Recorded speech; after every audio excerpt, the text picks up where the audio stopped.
जय शिवराय मित्रांनो, अशा प्रकारचे शिवराज्याभिषेक सोहळ्याचे बॅनर तुम्ही कशा प्रकारे बनवू शकता तुमच्या मोबाईलमध्ये, हे मी आजच्या व्हिडिओमध्ये तुम्हाला स्टेप बाय स्टेप सांगणार आहे। त्यासाठी तुम्हाला व्हिडिओ पूर्ण बघायचा आहे। चला तर मग आपण आपल्या व्हिडिओला सुरुवात करूया। सगळ्यात आधी तुम्हाला काय करायचं आहे, तुमचं ChatGPT नावाचं ॲप्लिकेशन आहे ते ओपन करायचे, जे की तुम्हाला मी अशा प्रकारे दाखवत आहे। ओपन केल्यानंतर तुम्हाला साईडला प्लस आयकॉन दिसत असेल त्याच्यावर तुम्हाला क्लिक करायचं आहे।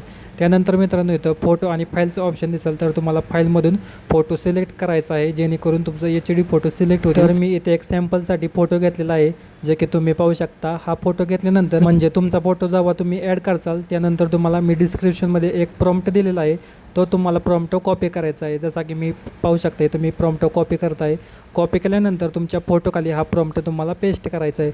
पेस्ट केल्यानंतर तुम्हाला साईडला सेंड आयकॉन दिसत असेल त्याच्यावर तुम्हाला क्लिक करायचं आहे। इथे आपला फोटो आणि प्रॉम्प्ट ChatGPTवर सेंड होऊन जाईल। तर पाहू शकता हा आहे आपला ओरिजिनल फोटो, जे की आपण घेतला आहे सॅम्पलसाठी।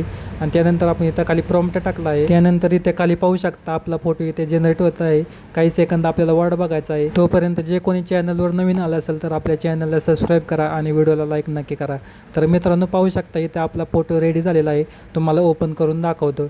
तर तुम्ही पाहू शकता अशा प्रकारे आपला फोटो जनरेट झालेला आहे। जर तुम्हाला जनरेट झालेली इमेज आवडली नसेल तर तुमचा दुसरा फोटो ॲड करून तुम्ही ट्राय करू शकता। आणि डाउनलोड करण्यासाठी सिम्पली तुम्हाला वरती डाउनलोड आयकॉनवर क्लिक करायचं आहे। तिथून तुमचा हा फोटो तुमच्या गॅलरीमध्ये डाउनलोड होऊन जाईल। तर अशा प्रकारे तुम्ही तुमचे AI इमेजेस बनवू शकता आणि सोशल मीडियाला तुम्ही पोस्ट करू शकता। चला तर भेटूया नेक्स्ट व्हिडिओमध्ये।